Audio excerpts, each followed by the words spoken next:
Oke, sejak tadi kita sudah membicarakan tentang tokoh. Nah, selanjutnya kita akan membahas lebih dalam tentang tokoh. Tapi kita perlu memahami pengertian tokoh terlebih dahulu. Apa sih tokoh itu?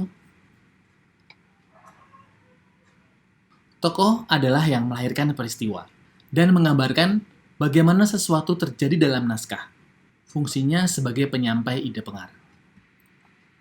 Nah, sekarang bagaimana caranya supaya tokoh bisa menjalankan peristiwa dalam sebuah naskah? Ada 3 hal yang mendasari hal tersebut, yaitu motivasi, interaksi, dan goal. Yang pertama adalah motivasi. Motivasi adalah latar belakang yang memberikan motif bagi tokoh untuk melakukan aksi. Tentunya tokoh-tokoh akan mempunyai alasan untuk melakukan suatu hal. Itulah yang disebut dengan motivasi. Motivasi dibagi menjadi 2, motivasi negatif dan motivasi positif. Motivasi negatif. Yang dimaksud dengan motivasi negatif adalah motivasi yang menggerakkan tokoh karena keadaan buruk yang menimpanya di masa lalu. Keadaan buruk didefinisikan seperti kesedihan, ketakutan, kemiskinan, ketidakmengertian, ketidakberuntungan, dan masih banyak lagi yang lain. Keadaan inilah yang menimpa tokoh dalam memulai sebuah perjalanan. Yang berikutnya adalah motivasi positif. Yang dimaksud dengan motivasi positif adalah motivasi yang menggerakkan tokoh karena keadaan yang menunjang kehidupannya di masa lalu. Contohnya, kekayaan, kejayaan, kehebatan, kemenangan, kesenangan.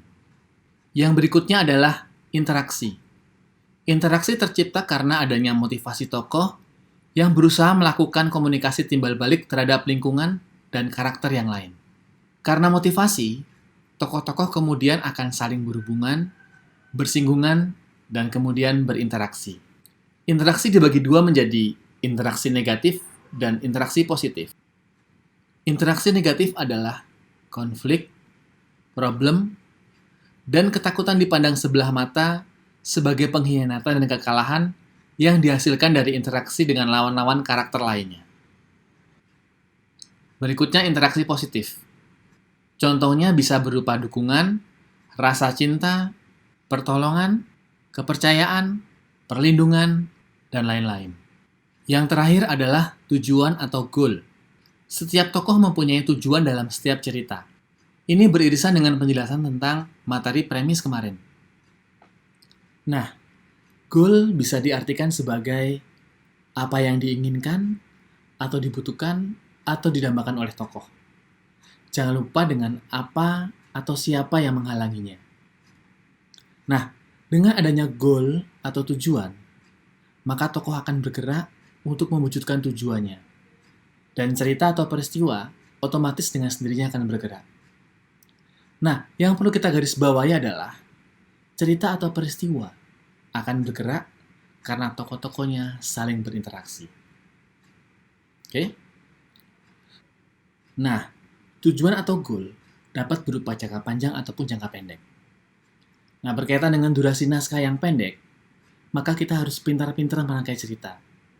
Jangan sampai cerita berbelit-belit sehingga tokoh butuh waktu yang panjang untuk mencapai goalnya. Nah, sekarang pertanyaan berikutnya adalah, seperti apakah tokoh yang menarik itu? Yang pertama adalah unik. Nah, tokoh yang menarik adalah yang pertama, tokoh itu unik. Contohnya seperti ini. Suatu ketika, kita bersama-sama pergi ke sebuah taman kanak-kanak. Ada banyak anak-anak kecil yang lucu-lucu. Tapi bagaimana dengan anak-anak yang unik? Setiap orang bisa memiliki definisi sendiri tentang unik. Tetapi yakinlah, kalau unik itu bisa terlihat dan bisa dijelaskan. Unik bisa berupa tampilan fisik maupun tampilan kepribadian, tampilan luar, dan tampilan dalam.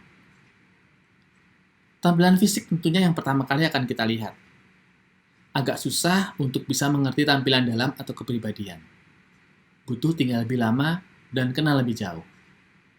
Nah, tokoh yang unik bisa berupa contohnya anak kecil, perempuan, orang yang punya penyakit psikologi. Intinya, tokoh itu lain daripada yang lain. Seandainya tokoh itu biasa-biasa saja, untuk apa kita pilih dan kita angkat sebagai tokoh pilihan kita? Nah, yang mesti digarisbawahi berikutnya adalah, buatlah tokoh yang tidak biasa. Nah, pada hakikatnya, semua manusia itu diciptakan unik. Tinggal bagaimana kita bisa mencari dan menjelaskan sudut-sudut unik dari setiap orang yang kemudian kita luruh menjadi tokoh kita. Nah, selanjutnya, selain unik, seperti apakah tokoh yang menarik itu? Tokoh yang menarik memiliki perjalanan karakter.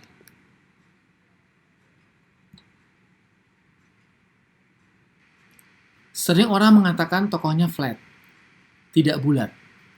Maksudnya, tokoh tersebut tidak mengalami perkembangan karakter.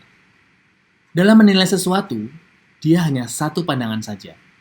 Tidak ada perjalanan karakter. Sehingga karakternya sangat datar dan tidak berkembang. Padahal dalam realitas kehidupan, kita sebagai manusia sering sekali berubah-ubah dalam menilai sesuatu. Mungkin seorang pembunuh saja masih punya sisi sifat yang baik. Begitu juga seorang pemuka agama atau public figure.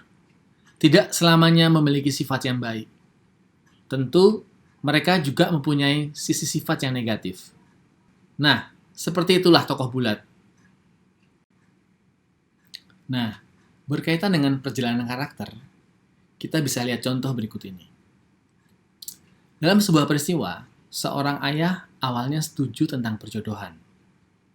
Ia ingin menjodohkan anaknya. Tapi karena sebuah peristiwa, akhirnya ia berubah dan tidak lagi setuju dengan hal itu. Tokoh ayah di sini bisa disebut memiliki perjalanan karakter. Nah, tentunya yang sangat menarik adalah titik atau alasan di mana ayah kemudian berubah. Pasti dan tentu ada hal yang sangat luar biasa. Hal inilah yang sering menjadi suspense dan surprise bagi penonton. Nah, yang perlu diingat dan digarisbawahi pada bagian ini adalah tokoh harus tetap logis. Nah, berkaitan dengan dunia luar atau hubungan dengan sesama manusia, watak atau sifat manusia dibagi menjadi dua, yaitu introvert dan ekstrovert. Nah, hal ini tentunya sudah kalian dapatkan pada perkuliahan analisis karakter di semester 2 kemarin. Saya hanya mengelaborasikan dan mengingatkan saja dengan memberikan beberapa clue. Karena watak atau sifat manusia, baik ekstrovert ataupun introvert ini, sangat penting dipahami dalam membuat tokoh.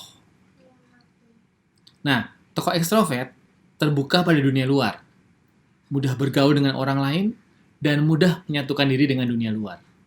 Sedangkan tokoh introvert, kepribadiannya lebih tertutup pada dunia luar, biasanya suka menjauh dan menutup diri. Oke, selebihnya saya yakin pemahaman tentang ekstrovert dan introvert ini sudah kalian dapatkan di mata kuliah analisis karakter. Tanpa kalian sadari, perlahan-lahan kalian tentunya mulai memahami bahwa mata kuliah yang kalian tempuh di jurusan teater saling berkait satu dengan yang lainnya. Oke, tak terasa kita sudah sampai penghujung waktu. Ada beberapa poin yang bisa kita dapatkan hari ini. Yang pertama, nama punya arti dan makna. Yang kedua, tokoh adalah rekaan pengarang. Yang ketiga, cerita atau peristiwa akan bergerak karena tokoh-tokohnya saling berinteraksi. Dan yang yang terakhir, buatlah tokoh yang tidak biasa. Minggu depan kita masih akan membicarakan tentang tokoh. Jadi, tugas buat kalian. Amati sekitar kalian, kemudian pilihlah satu orang yang menurut kalian menarik dan layak untuk diangkat sebagai tokoh dalam sebuah naskah. Kemudian jelaskan kenapa tokoh itu menarik. Baik, sekian pertemuan hari ini. Terima kasih untuk perhatiannya. Sampai ketemu lagi pada pertemuan berikutnya. Dan salam sehat selalu.